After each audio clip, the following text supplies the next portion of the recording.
Risk of Rain 2 is the greatest roguelike I've ever played. Everything about this game, to the enemies, items, bosses, it all blends together to really make one of the most fun experiences I've ever had with a roguelike. Rock on! Where's his weak spot, bro? Where's his weak spot? Oh my god, I killed him! His hands, I think. I'm in the air! Oh, he spawned in the sun. He has to die now. Kill him! Jack! Jack! I'm trying! He didn't die! No! I punched him in the back! And I've played a lot of roguelikes. I've played Hades, Enter the Gungeon, The Binding of Isaac, and so on. And oof, this game just hits differently.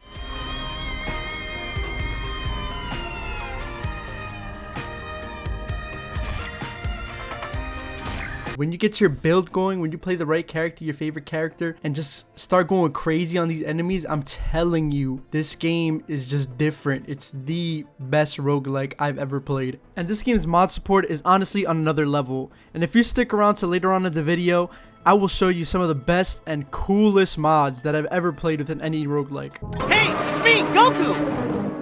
So speaking of builds and characters, I did want to touch on the characters because god damn, most of them are cool as hell. And the first cool character in this game is the Commando. The most basic yet cool, does the job, you already know. The starter character you get, he is dope. His M1, obviously he uses his shooty guns, his dualies to do mad damage.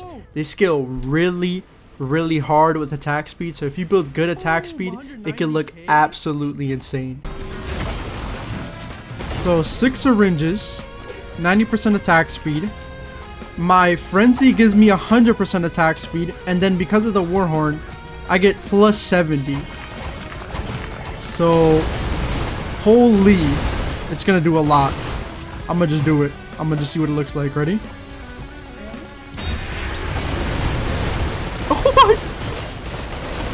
Yo! I'm a minigun. But next we have a robot that's basically Saitama from One Punch Man.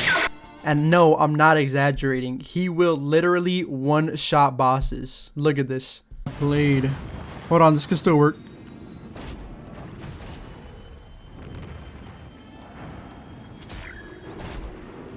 Holy. I'm on fire!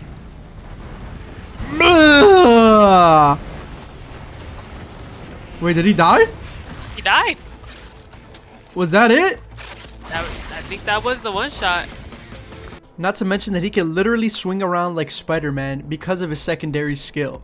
His secondary skill allows him to grapple onto enemies, walls, and other objects and swing around at Mach 10.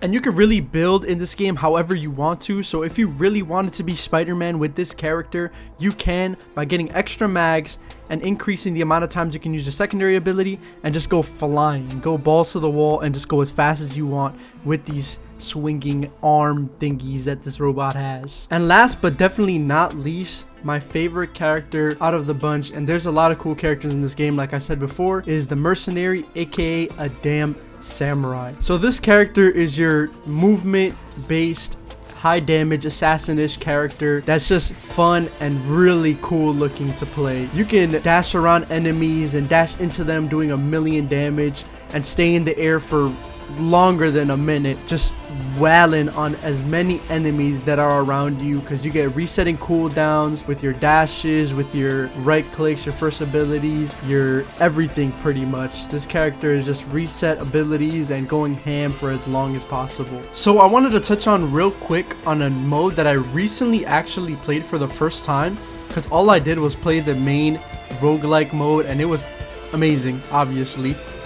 This mode is called the Simulacrum, and this is a wave-based zombies, COD zombies if you want to think of it, mode that's all it is. It goes in waves, and if you want constant action, this mode is literally the best for that. You still have to choose your build if you choose the artifact of command.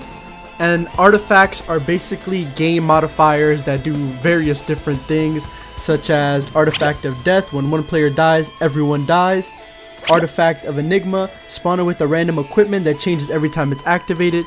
stuff like that and so on. I mostly play with the Artifact of Command because I like choosing funky builds and just, you know, having straight up fun. So in the Simulacrum, you can either choose the normal mode, which is not choosing your build and you get random items, or if you want to, you can turn on the Artifact of Command, which you have to unlock, by the way, by doing a certain thing in game. You will be able to choose your items and just have fun and go in a wave-based mode and literally do what you want. I'm going to be putting gameplay, of course, in the background so you can see what it looks like. It's very different from every other mode because it's a very different map and you have to follow this sort of rock jellyfish dude around in a certain zone, and if you get out of that certain zone you will take constant damage. So this is a really linear wave based circle hub mode, if I guess you want to call it. It's really fun though. I really suggest it after playing it for a while. It's super fun and super hectic after you go on for a long time.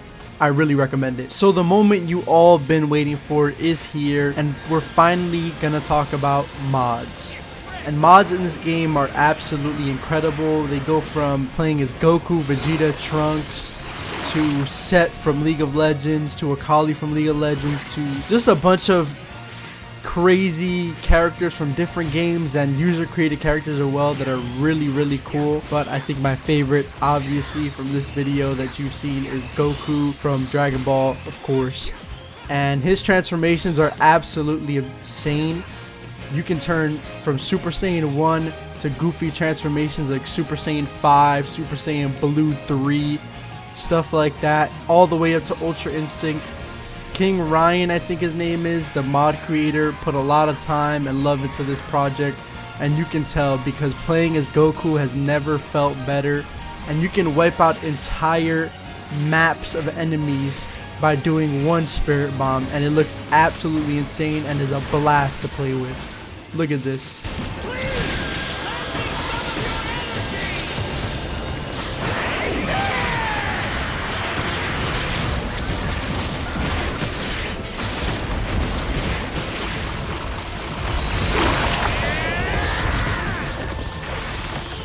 And these mods are pretty easy to install. All you have to do is go to the Thunder Store, go to Risk of Rain, make a little profile thingy, and then that's it. Download all your mods from there, and they're literally all there in the Thunder Store mod thing.